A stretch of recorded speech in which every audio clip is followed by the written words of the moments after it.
What's poppin', y'all? It's Colonel Tommy with episode 3 on my series of where I go from scrub to guide to your programmer. Today we're doing time conversion, so let's get on to hacker rank here. Alright, everyone. So we got time conversion, so let me read it out for you just in case it's kind of hard to read. Given a time in 12-hour AM PM format, convert it to military 24-hour time. No, 12 a.m. on a 12-hour clock is 0 and on a 24-hour clock. So 12 o'clock p.m. on a 12-hour clock is 12, but on a 24-hour clock. I know that was kind of a mouthful. So let's see, let's look at an example. This will make it easier if you're not familiar with military time. So we got 12:01 p.m. This is like normal time, right? So if you're going to be taking that and converting it to military time, so what it would return is 12:01. It doesn't change. However, if it's this one, for example, is 12:01 a.m. So that returns 0:01. So basically, if it's a.m., it starts off at 0. Um, and counts up from there. So say like 12 a.m. is 0, so 1 a.m. would be 1, and then it's just normal, so 1 a.m., 2 a.m., 3 a.m., and so forth. But it's the same thing, except there's no a.m. p.m. in military time. However, once you get to the 24-hour format, so say you get the 1 p.m., it would be 13 o'clock instead of 1 p.m. So let's keep going here. So complete the function description.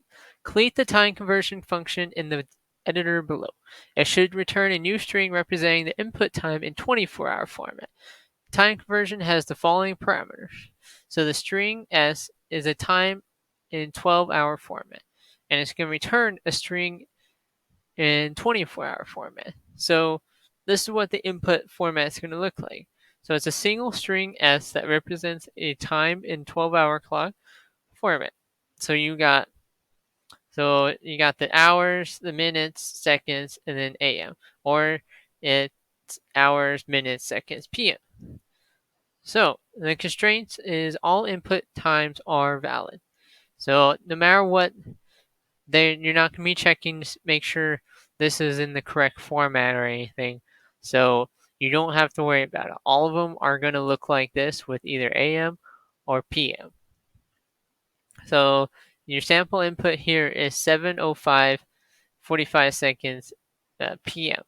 So that's the 12-hour clock, and the 24-hour clock it would be 19:05 45. No PM or AM because there's no AM PM in 24-hour clock. So the main difference here is since it's PM, I think easiest way I remember this is that if it's PM, you're going to be adding 12 to whatever hour it is in normal time. So if you just add 12 to 7, that's 19. And that's pretty much the conversion from normal to 24-hour clock. All right, so let's get started here. What we need to do is taking us to 12-hour time. We need to convert it to 24-hour time. All right, so the main thing that changes, I don't know if you noticed, but the hour is the only thing that really changes other than you lose the AM PM at the end. So we need to know what the hour is for the time they give us. So I'm going to do string and then I'm going to call it hour. And I'm going to set it equal to S is our input string. So S dot substring, and I only want the beginning two numbers of the string. So how do I get that? So the substring gets part of the string, but and it takes you can either do 1 or 2 indexes. Well, one index, say if I did 0, it would get the entire thing. So I don't want like a whole bunch. I only want the first 2 digits here, right? So the index starts at 0. So 1. So for example, this one would be 0, 9 would be index 1, the colon would be index 2, and so forth and so forth. So I just want 1 and 9. So what I'm gonna do is I'm gonna do let me scroll down here for you. All right, 0 to 2, and you may be wondering, why am I not doing 0 to 1? Because that would be the first 2. Well, how the substring works is the 0 is inclusive, so it's going to include that one, but the 2 is exclusive, so I'm really only doing 0 to 1 here. So this will get me just the 1 and a 9. It will not get me the colon. It does not include that one. So, and then semicolon, of course. Alright, so next thing is I can't, we're gonna add 12 to the number, right? So I can't add 12 to a string, so I'm gonna need an integer here. So, and this is how I'm gonna do it. So int num hour. So it's gonna be the num version of our hour. I'm gonna initialize at 0 because the next part is I'm gonna convert this string to an integer, so I can check what how high the number is, and so I can add to it, right? So to do that, you need to do you need to parse the string into an integer. Well, you can't do that with without a try catch. So we're gonna do a try, and then we're gonna do num hour equals, and it's gonna be integer dot parse int, and we're gonna put hour. So what this does, if you're not familiar with it, is it's gonna take this is a method integer has, and can parse whatever is in here to an integer. So I'm gonna take our hour and make it into an integer, and then it's gonna assign it to num hour. So, however, the reason why there's a try catch is there needs to be something, because it can cause an error if what your string you're putting in here is not a number. Just say it's like a name like Tommy, like you can't convert Tommy to a number. So you need this try catch to make sure what you're putting in here is actually able to turn into an integer. So the catch part is, so you're going to, if you're not familiar with try catch, you're going to try this, right? So we're going to try to parse this into an integer. Well, if that can't happen, this is where our catch comes in. So we're going to catch the error that is coming up. So, and what that error would be called is a number format exception.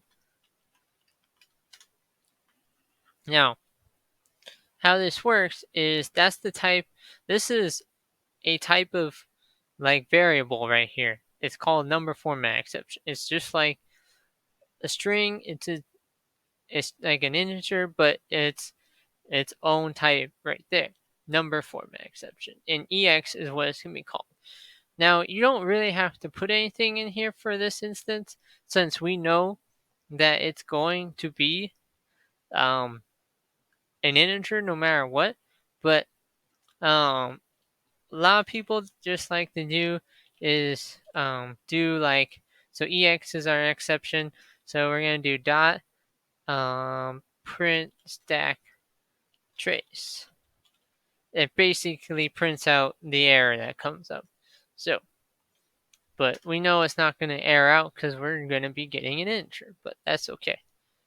All right. So now, where are we at here?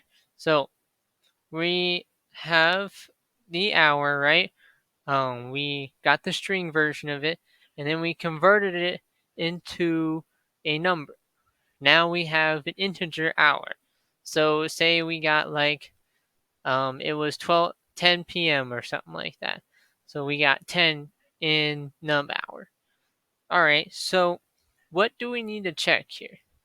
Well, the big thing about converting to 24-hour time is we need to know if it's AM or PM. Because AM doesn't really change at all, except 12 AM starts at 0. So that's the main thing that changes in AM. So that's what I'm going to actually check first. So we're going to do an if statement, and we'll do s dot sub string, and then for this one we're going to do 8 to 10. Now the reason why I'm doing 8 to 10 is because if you look at it, so this would be what we're getting, right? So the index would go 0, 1, 2, 3, 4, 5, 6, 7. Oh, sorry. I should be looking at this one. So 0, 1, 2, 3, 4, 5, 6, 7, and then 8. See, 8 is where the PM starts, or AM. And then 9, and then 10 wouldn't exist. However, 10, it does not include 10, and it's just everything before 10. And so you goes from 8 to 9. So I will get the PM with that. All right. So we got our AM or PM. So we need to check if it's AM or PM. Well, we can't do equals equals because that does not work with strings. It only work with like integer or booleans. So we need to compare a class, which would be, we need to do equals, which you can do with strings. All right, so we're going to do dot equals, and then we need to check if this is an AM. All right, so what do we do if it's AM? Well, it does not change unless it's 12, because if it's 12, then it's going to start out as 0. So we need to check if our num hour equals 12. Because if it's 12 a.m., then it's going to be 0. So if it's 12, then we need to set it to 0. Now, I know what you're thinking. Some of you might be thinking, well, if it's 0, it needs to be 0, 0. Well, we'll come back to that once we're printing it. All right. But for now, we're going to set it to 0 if it's equal to 12. All right. So what happens if it's not 12? Well, nothing really, because 1 a.m., 2 a.m., 3 a.m., 4 a.m., and all the way up until before it hits p.m., they do not change. So we're good if it's a.m. However, we need to do stuff for when it is p.m. So we're going to do an else statement right here, and then we need to check. Okay, so now it's kind of the opposite here. For p.m., converting 12 p.m. to the 24-hour clock, it would still be 12. So 12 does not actually change for when it's p.m. So, but if once for like p.m., once it hits the next hour would be 1 for normal time, right? However, for 24-hour clock, it would go to 13. So the way I propose we do this is if it is not equal to 12, right? Then we're going to need to change it, right? So what do we need to do to the hour then? How does it change? Well, if it is not 12 and it say it's like 1 p.m., we need to add 12 to it and it will become 13. So all we have to do, and that's the same for each one of them, is we just need to add 12 to it. So if it turns to be 1 o'clock, it's going to be 13 o'clock in 12 in military time. So that's it.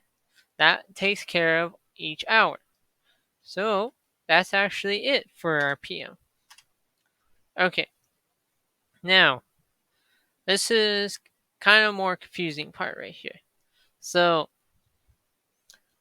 now we have the issue of, well, now we have this number, but we need to somehow fit it back together and make it a new string so it's military time. All right, so how would you go about that? We need to take the rest of the time and kind of glue it in together with our new hour here, right? So how I'm going to start this is I'm going to set hour, which is our string time, or our string hour. We're going to set it, we got to convert it into a string because our num hour is not a string, right? And so we're setting the string hour to our num hour, so now it matches our new time, right? Well, now what I was saying about the extra zero in the header in the hour. So say it's 9 o'clock. It's not the format it wants it in is like this. It does not want it just 7:05. They want 07:05, right? So pretty much, so say this was our hour happens to be 7, this is only going to be 7, right? It's not going to be 07. So this is how we got to do this. So we need to check if our num hour is less than 10. Otherwise, if it's less than 10, then it's only going to be a single digit. And if it's a single digit, we need to add that 0 to the beginning, right? So all we got to do is do hour. We're going to set equal to 0 plus num hour. So we have it. So if num hour is less than 10, it adds that extra 0 in the end so we can get in the beginning, so we have the correct format for our hour time. Okay, so now we got the hour. So how do we put in the rest of the string that we need? Like, so it has the hour, minutes, seconds, right? So it's actually quite simple. So we actually ready for the return statement, to where if we're going to return hour, so our hour time, plus, and we're going to do s.substring because the rest of the time doesn't change. However, we need only we don't want the AM PM, right? So we need um, everything but the first two, right? Because we don't want the original hour, right? So we're going to start at 2, which, if you count it, so it'd be 0, 1, 2. We're going to start from the colon, right? And we need to get everything before the AM PM. So we're gonna need, so it would go 2, 3, 4, 5, 6. Sorry, I lost count. 2, 3, 4, 5, 6, 7. So 7 is where the last digit is, right? But we needed to make that 8 because it would not include the letter at the character at 7. All right, so we'll put it at 8. And so that should get everything other than the AM PM. Okay, I know that was a mouthful, but let's run it, make sure it works. Compiler. Alright, there we go. Sorry I had to edit that out. I missed the curly brace somewhere, so I fixed that out. Alright, so we got it passed, it ran, no curly brace issues. So now let's try submitting it. Alright, all our tests passed. Well, thank you guys for tuning in to my third episode. I really do appreciate it. I just wanted to let you know that my solutions are definitely not optimized and are not the best out there. So I'm challenging you to do better than me. My main goal with this series is to help myself by walking through doing these problems, talking about to try and help you guys better understand what's going on and how to like kind of work through problems yourselves, and hopefully we can help each other improve as I'm going along with this series. So anyways, well, if you want to see my next video, please subscribe so you can know when it comes up. I'm gonna hope to have more coming out later, but anyways, Curl Tommy out.